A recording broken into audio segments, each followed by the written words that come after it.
3 years before Rosalie Hartwell ever stepped through the doors of Ravenshire Manor, the scandal had already become one of England's favorite stories. It began on a rain-soaked spring morning when Lady Vivian Ravenshire vanished. She did not disappear into tragedy. She did not die. She did not leave behind a letter filled with grief or apology. She simply walked away. By sunset, half of London knew she had fled with a wealthy foreign nobleman whose handsome smile and extravagant promises had turned heads in every ballroom he entered. By the following week, every newspaper in England carried some version of the same story. The beautiful Duchess had abandoned her husband. The beautiful Duchess had abandoned her children. The beautiful Duchess had chosen another man. For most families, such humiliation would have faded with time. For the Ravenshire's, it became a wound that never stopped bleeding. Duke Alastair Ravensshire stood through the storm of public ridicule with the same rigid dignity that had made him respected throughout the kingdom. He attended Parliament when duty required it. He managed his vast estates. He paid his workers fairly. He fulfilled every obligation expected of a duke. Yet the whispers followed him everywhere. Sometimes they came from behind jeweled fans. Sometimes from men pretending to offer sympathy. Sometimes from newspapers eager for another cruel headline. Even his wife could not love him. The words spread like poison through drawing rooms and banquet halls. Alastair never answered them. He simply became quieter. The years seemed to carve shadows beneath his eyes. His laughter vanished entirely. The warmth that had once made servants loyal and tenants devoted retreated behind walls of restraint and silence. People began calling him cold. The truth was far sadder. He was tired. Tired of defending himself. Tired of watching strangers discuss his pain as entertainment. Most of all, tired of seeing the cost paid by his children. Edward Ravensshire was only 10 when his mother left. At 13, he already carried himself like a man preparing for battle. He watched every room before entering it. He walked slightly ahead of his younger siblings in crowded places. He had learned that cruel words often arrived without warning. Whenever Clara reached for his hand, he gave it instantly. Whenever Henry looked uncertain, Edward moved closer. He had become a shield because nobody else could protect them from the world. Henry suffered differently. The 10-year-old rarely spoke about his mother. Instead, he folded his feelings inward until they became invisible. He spent hours staring through windows. He read books he barely understood. He smiled when people expected him to smile. Then he sat awake at night wondering why someone could stop loving her children. No answer ever came. The deepest wound belonged to little Clara. At 5 years old, most of her memories existed as fragments. A scent, a laugh, a glimpse of golden hair. She remembered almost nothing about her mother, yet somehow missed her constantly. Children rarely mourn what they have lost. They mourn what they never had. That made Clara's loneliness impossible to heal. The worst moment came during a grand London ball held in the middle of winter. Alastair had hoped a public appearance might help restore some normalcy to his children's lives. Instead, it reminded him how cruel society could be. The ballroom glittered beneath crystal chandeliers. Music drifted through the air. Nobles laughed behind sparkling glasses of champagne. For a brief time, the children appeared happy. Then Clara wandered too close to a circle of aristocratic women. One of them recognized her. The woman smiled. It was not a kind smile. "Well," she said loudly enough for everyone nearby to hear, "there's the youngest Ravensshire." Several women laughed softly. Another shook her head with theatrical pity. The first woman leaned closer. "Be careful, children." The room seemed to pause. Mothers tend to leave the Ravensshire family. The laughter that followed was quiet. That somehow made it worse. Clara stood frozen. Her small hands tightened around her dress. The women turned away almost immediately, already bored with the damage they had done. To them it had been a joke. To Clara it became a question she could not escape. She remained silent throughout the journey home. That night, long after the castle had fallen asleep, Alastair passed her bedroom and noticed light beneath the door. He entered quietly. Clara sat beneath her blankets with tears streaming down her face. The sight struck him harder than any insult ever had. She looked so small, so helpless, so determined not to cry loudly enough for anyone to hear. When she finally noticed him, her voice trembled. "Papa?" He crossed the room immediately. She climbed into his arms. For several moments neither spoke. Then came the question. Simple, gentle, devastating. "Was I not good enough for Mama to stay?" The Duke felt his heart break. Not crack. Not ache. Break. Because there was no answer worthy of a child. He held her until exhaustion finally pulled her into sleep. Long afterward, he remained beside her bed staring into darkness. For the first time since Vivian's betrayal, He stopped thinking about his own humiliation. He stopped caring about newspapers. He stopped caring about gossip. Only one truth mattered. His children were suffering, and he was failing to help them. The next morning, the aging housekeeper approached him with unusual hesitation. "The children barely eat anymore, Your Grace," she said gently. "Perhaps what this house needs is not another servant." Alistair looked up. "What does it need?" The old woman smiled faintly. "Someone who remembers that meals are meant to comfort, not simply feed." A week later, a carriage rolled through the iron gates of Ravensheir Manor carrying a young woman from a ruined but respectable family. As the wheels crunched across the frozen gravel, nobody inside the castle realized that the stranger approaching the front entrance would change the fate of every Ravensheir beneath that roof. Rosalie Hartwell arrived at Ravensheir Manor on a gray January morning beneath a sky the color of cold steel. The castle rose from the winter landscape like something carved from history itself. Snow clung to the ancient stone walls. Frost glittered across the iron gates. Tall windows reflected the pale daylight without warmth. For a moment she simply stood beside her trunk and stared. It was beautiful, and unbearably lonely. She had worked in noble households before. She knew the sounds of thriving estates. Laughter carried through corridors. Servants exchanged gossip in kitchens. Children ran where they were forbidden to run. Ravensheir Manor felt different. The silence seemed deliberate, as though happiness itself had been dismissed years ago. The head housekeeper led her through endless corridors before finally reaching the enormous kitchen at the heart of the estate. The room should have felt alive. Instead it felt abandoned despite being full of people. Servants moved efficiently without speaking much. Meals were prepared with precision but little enthusiasm. Even the fires seemed reluctant to burn. Rosalie sensed sadness immediately. Not the sharp grief of a recent tragedy. The slower sorrow that settled into walls after years of disappointment. By midday she had already noticed something unusual. The children's meals returned almost untouched. Perfectly cooked food disappeared into the dining room and reappeared barely disturbed. No one seemed surprised. The servants simply cleared the plates and continued working. Rosalie watched the pattern repeat for 3 days. On the 4th day she decided to find out why. That evening she remained near the dining room after supper. When the family rose from the table, she quietly entered to inspect what had been left behind. Edward's plate contained enough food for a full meal. Henry's looked much the same. Only Clara had attempted to eat, though even she had finished very little.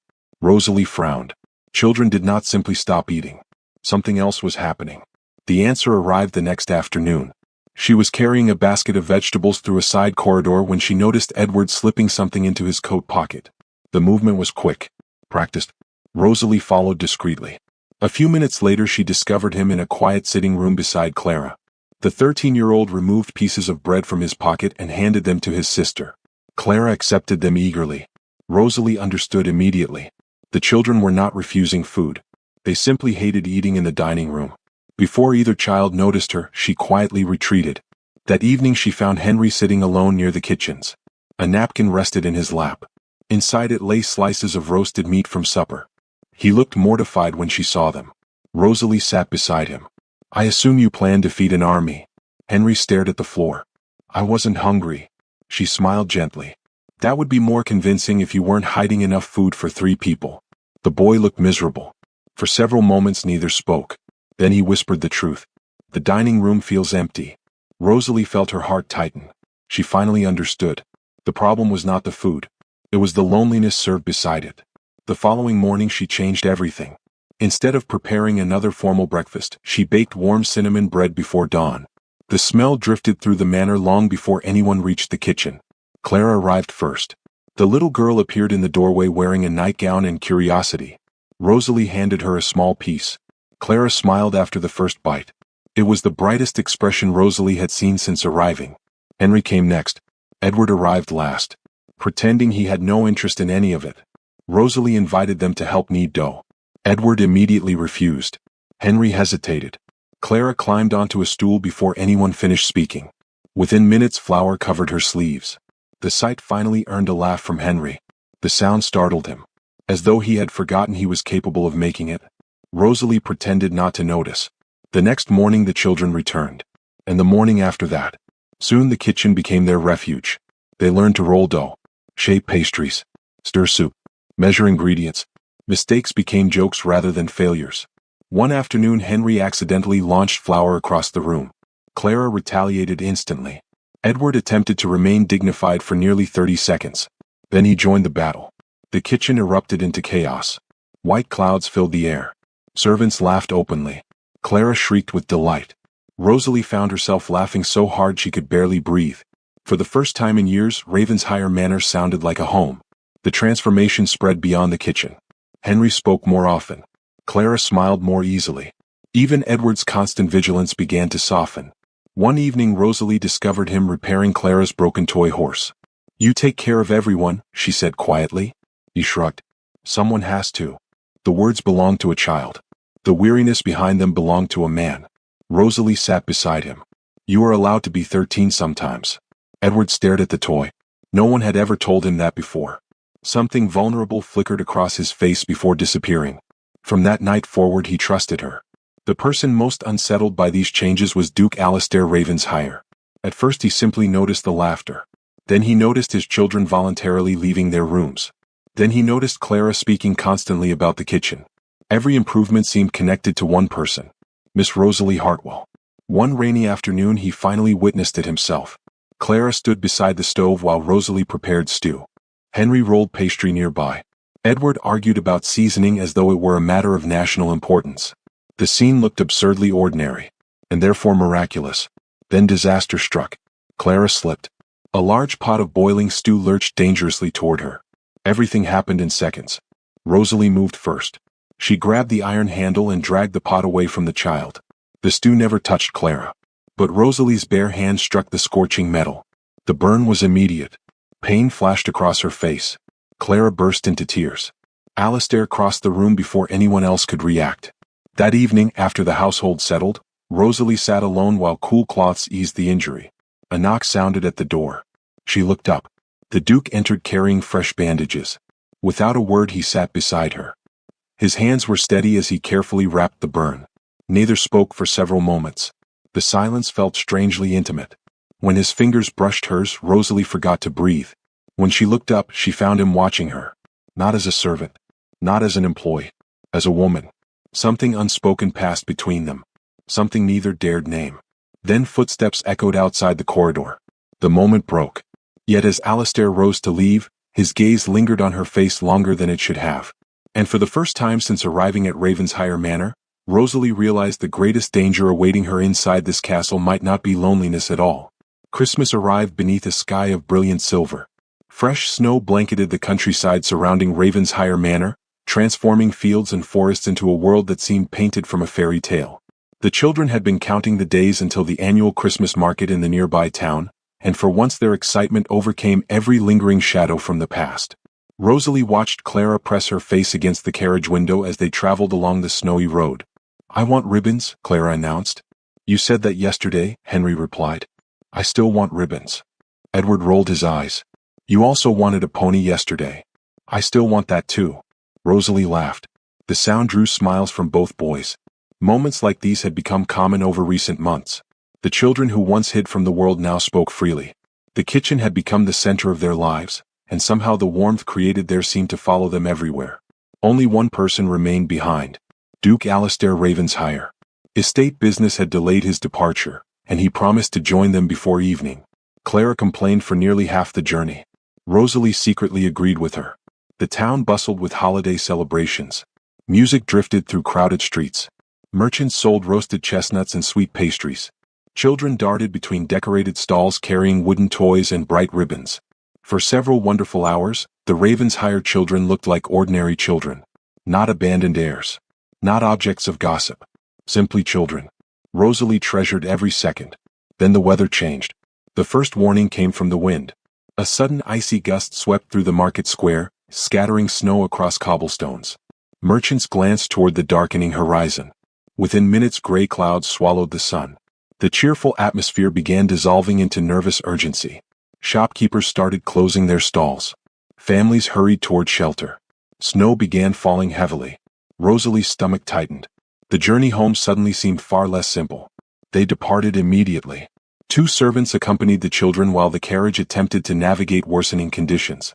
Visibility vanished with alarming speed. The road disappeared beneath drifting snow.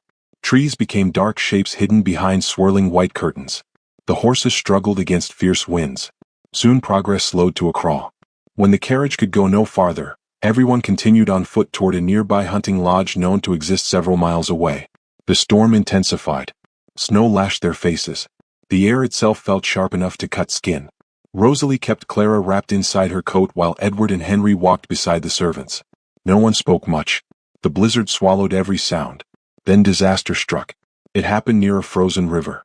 The ice stretched across the water like solid ground. Snow concealed its weaknesses. Henry moved slightly ahead of the group. Only a few steps. Just enough. The crack echoed through the storm. A terrible sound. Sharp. Sudden. Wrong. Henry froze. The ice shattered beneath him. The boy vanished instantly. One moment he existed. The next he was gone. The river exploded upward around the hole. Edward screamed his brother's name. Clara began crying. The servants rushed forward and stopped abruptly. The ice continued cracking. Nobody knew where it would break next. Nobody knew how to reach him. Henry surfaced briefly. His terrified face appeared above black water. Then the current dragged him lower. Rosalie did not think. She moved. Before fear could stop her. Before reason could interfere. She threw off her heavy cloak and ran. The cold struck like a hammer the moment she plunged into the river. Every breath disappeared. Every muscle screamed. The freezing water wrapped around her body like chains. Still she swam. Henry surfaced again. Barely. Rosalie reached him. His fingers clung desperately to her shoulders. The current fought both of them. The ice groaned overhead. She pushed him toward the nearest solid edge. A servant crawled forward and grabbed the boy. Edward helped pull his brother to safety. For one beautiful moment, Rosalie thought the danger had passed. Then the river shifted. A powerful current seized her legs. She slammed against the underside of the ice. Pain burst through her skull. Darkness and white frost surrounded her. She searched desperately for the opening. It was gone. Only endless frozen glass remained above her. Panic erupted. Her lungs burned. She struck the ice repeatedly. Nothing happened. The world narrowed. The current dragged her farther beneath the frozen river. Above the surface, Edward realized she had not emerged. The horror on his face silenced everyone. Rosalie had saved Henry. Now she was disappearing. At that exact moment another figure appeared through the storm. Alistair. He had been racing toward town after hearing warnings about the blizzard. The moment he saw the chaos beside the river, he understood enough. One glance at Henry. One glance at the broken ice. One glance at Edward's devastated expression. Then he saw Rosalie beneath the surface. For the first time in years, genuine terror entered his heart. Not fear for himself. Fear of losing her. He charged forward. The ice cracked beneath his weight. He ignored it. A servant tried stopping him. He shoved past. Rosalie's faint silhouette drifted deeper beneath the frozen river. Alistair grabbed a fallen branch and smashed it against the ice. Once, twice, again. The frozen surface shattered. He plunged into the water. The cold was unbearable. He never felt it. His entire world contained only one objective. Reach her. The current fought him viciously. Still he swam. Finally his hand found hers. Rosalie was unconscious. Her body floated limply beneath the water. Alistair pulled her toward the opening. Every movement demanded impossible strength. Yet somehow he reached the surface. Together they emerged into the storm. He carried her through blinding snow while servants followed with the children. The hunting lodge became a beacon in the darkness. Hours passed. A physician was summoned. Blankets surrounded Rosalie. Fires roared. Nothing seemed enough. She remained unconscious. Night deepened. The children eventually slept from exhaustion. Only Alistair remained awake. He sat beside her bed without moving, without eating, without resting. Every few minutes he reached for her wrist, checking, waiting, praying. The possibility of losing her hollowed him from within. Near dawn, Rosalie finally stirred. Her eyelids fluttered. A weak breath escaped her lips. Alistair rose instantly. Relief crashed through him so powerfully it nearly brought him to his knees. Her eyes opened slowly. Confusion lingered there. Then recognition. For several seconds neither spoke. The room felt impossibly quiet. Finally Alistair exhaled. "You foolish woman." His voice cracked. The words carried far more pain than anger. Rosalie stared at him. He looked exhausted, terrified. "Human. You could have left us." Silence followed. Neither moved. Neither breathed. Because they had both heard it. Not them. Not the children. And judging by the look that suddenly appeared in Alistair Ravenshire's eyes, he had only just realized it himself. Winter slowly loosened its grip on England, but happiness remained firmly rooted inside Ravensheir Manor. The children laughed more than they had in years. Clara no longer cried herself to sleep. Henry's quiet sadness had begun giving way to confidence. Even Edward, who had once carried the weight of protecting everyone around him, occasionally allowed himself to smile without restraint. At the center of every change stood Rosalie Hartwell. The kitchen remained the heart of the estate. Morning sunlight spilled across flower-covered tables. Fresh bread filled corridors with warmth. Servants smiled more often. Life seemed to be returning to a house that had nearly forgotten how to live. For a brief time, it felt as though the wounds of the past were finally healing. Then the past returned. The carriage arrived just before noon. No one expected it. No one recognized the crest immediately. The vehicle rolled through the gates with none of the elegance usually associated with noble visitors. Mud covered the wheels. The paint had faded. Even the horses looked exhausted. Rosalie happened to be standing near a window when it stopped before the manor entrance. A woman emerged. Beautiful, elegant, familiar. The color drained from the head housekeeper's face. One servant dropped an entire tray. Another whispered a prayer. Rosalie knew instantly. Lady Vivian Ravensheir had come home. News spread through the castle faster than fire. The children learned within minutes. Clara stared at the doorway as though trying to remember a dream she had forgotten years ago. Henry looked frightened. Edward looked furious. Duke Alastair looked as though someone had opened an old wound and poured salt directly into it. Vivian entered the manor wearing a carefully constructed smile. Time had not destroyed her beauty. Yet something beneath the surface had changed. The confidence that once came from endless admiration now seemed forced. The arrogance remained. The warmth did not. She greeted everyone as though 3 years had been 3 days. As though she had merely returned from a pleasant holiday. As though abandoning her children had been a minor inconvenience. The children did not run into her arms. That appeared to surprise her. Clara hid behind Rosalie. Henry refused eye contact. Edward simply stared.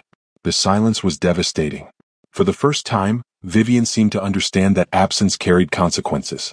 Unfortunately, understanding and regret were not the same thing. The truth emerged quickly.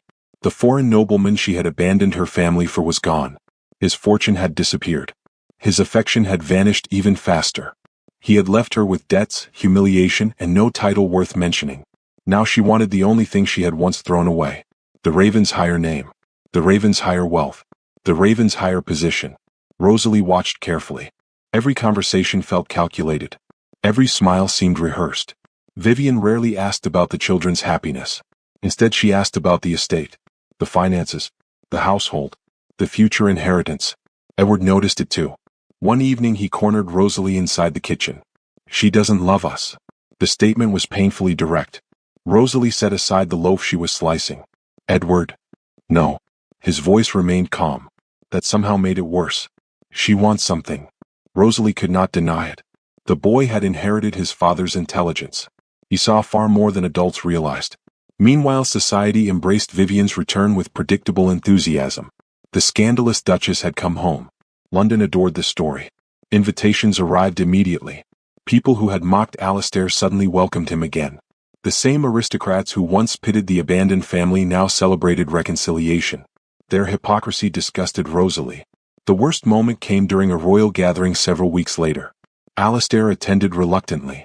Rosalie accompanied the family only because Clara begged her not to stay behind. The ballroom glittered beneath hundreds of candles. Music drifted through golden halls. Every noble family in attendance seemed fascinated by the unfolding drama. Vivian understood exactly how much attention she possessed. She enjoyed every second. Near the middle of the evening she approached Rosalie in front of dozens of guests. The conversation began pleasantly enough. Then Vivian smiled. The expression contained no kindness whatsoever. "You have certainly become comfortable here." Several nearby aristocrats turned to listen. Rosalie remained composed. "I care deeply for the children." Vivian laughed softly. How quickly servants forget themselves. The surrounding guests smiled. No one intervened. No one objected. Vivian stepped closer. "You are only a cook." The words landed like a slap. "Know your place." Laughter followed. Not loud laughter. The restrained amusement of people who believed cruelty became sophistication when delivered politely. Rosalie felt every gaze in the room settle upon her. The humiliation burned. She excused herself before anyone could witness the tears gathering in her eyes. Outside, cold night air greeted her. She stood alone beneath the stars trying to steady her breathing. For months she had allowed herself to believe she belonged. For months she had forgotten society's rules. Vivian had reminded her in a single sentence. A cook remained a cook. A duke remained a duke. Some distances could never be crossed. The ride home passed in silence. Rosalie withdrew further with each passing day. The children noticed immediately. So did Alistair. Neither knew how to stop it. Then came the night that shattered whatever strength she still possessed. Clara appeared in the kitchen after everyone else had gone to bed. The little girl climbed into Rosalie's lap without asking permission. Rosalie wrapped her arms around her automatically. For several minutes neither spoke. The fire crackled softly nearby. Finally Clara whispered, "If Mama came back." Rosalie already knew where the question was heading. Pain tightened inside her chest. The child looked up with frightened eyes. "Does that mean you have to leave?" Rosalie opened her mouth. No words emerged. Because she did not know. Because perhaps she should leave. Because loving this family had become dangerous. Clara waited for an answer that never came. Eventually exhaustion overtook her. The little girl fell asleep with tears still damp upon her cheeks. Rosalie remained beside the fire long after midnight holding the child. And when she finally carried Clara upstairs, she discovered a sealed legal envelope waiting outside the Duke's study. The moment Alistair opened it the following morning, every trace of color vanished from his face. Lady Vivian Ravensheir was demanding custody of her children. The custody petition exploded across England like a firestorm. Every newspaper carried the story. The scandalous Duchess returns. The battle for the Ravensheir heirs. Would a mother lose her children? Society immediately chose its side. Not because it knew the truth, because it preferred appearances. To the outside world, Lady Vivian Ravensheir remained the children's mother. She possessed beauty, title, and charm when she chose to use them. Rosalie Hartwell was merely a cook. The facts mattered less than the image. Inside Ravensheir Manor, fear settled over every room. Clara refused to let Rosalie out of her sight. Henry grew quiet again. Edward became angrier with each passing day. Only Alistair remained calm on the surface. Beneath that calm, however, lived a fury unlike anything Rosalie had ever witnessed. One evening she found him alone in his study staring at the legal documents. The fire crackled softly beside him. He looked exhausted, older somehow. For several moments neither spoke. Then Alistair finally broke the silence. "I survived society's laughter." His voice was low. "I survived humiliation." He stared at the papers. "But if they take my children?" The sentence remained unfinished. It did not need completion. Rosalie understood. The possibility terrified him. Not because he doubted his love. Because laws often favored blood over devotion. That night Rosalie made her decision. She would leave. Not immediately. Not before the hearing. But afterward. No matter the outcome. She loved the children too much to become another source of scandal in their lives. The realization broke her heart. The hearing arrived 3 weeks later. The courthouse overflowed before sunrise. Reporters crowded the entrance. Aristocrats filled every available seat. Even people with no connection to the family arrived hoping to witness the drama. Vivian entered dressed in elegant mourning colors despite nobody having died. The choice was deliberate. She wished to appear tragic, wronged, abandoned. Rosalie arrived quietly beside the children. The moment Clara saw the courtroom, she reached for her hand. Rosalie held it tightly. The proceedings began. Vivian's lawyer painted a beautiful picture. A mother who had made mistakes. A woman seeking redemption. A parent longing to reunite with her children. Several people in the gallery nodded sympathetically. Rosalie felt ill. Because none of it was true. Then came Alistair's testimony. The Duke remained composed. Dignified. Honest. He never insulted Vivian. Never raised his voice. Never sought revenge. He simply described 3 years of absence. 3 years of unanswered letters. 3 years of forgotten birthdays. 3 years of children waiting beside windows for someone who never came. Silence followed his words. Yet still the courtroom seemed uncertain. Vivian sensed it. Confidence returned. She believed she was winning. Then everything changed. The judge asked a simple question. If granted custody, Lady Ravensheir, how do you intend to provide for the children's future? Vivian smiled. A careless smile. A victorious smile. The kind worn by people who believe they have already succeeded. That confidence became her downfall. She began speaking freely. Too freely. She mentioned estate revenues. Trust funds. Future inheritances. Property holdings. Investment accounts. The judge frowned. The lawyer beside her shifted uneasily. Still she continued. She spoke about wealth far more than children, about titles far more than family. Then she made the fatal mistake. If custody is granted, naturally their inheritance will once again be under proper maternal guidance. The courtroom fell silent. Every word suddenly sounded different. Every motive became visible. The judge leaned forward. Are you saying your primary concern is financial control? Vivian hesitated. For the first time, genuine panic flashed across her face. She attempted to correct herself.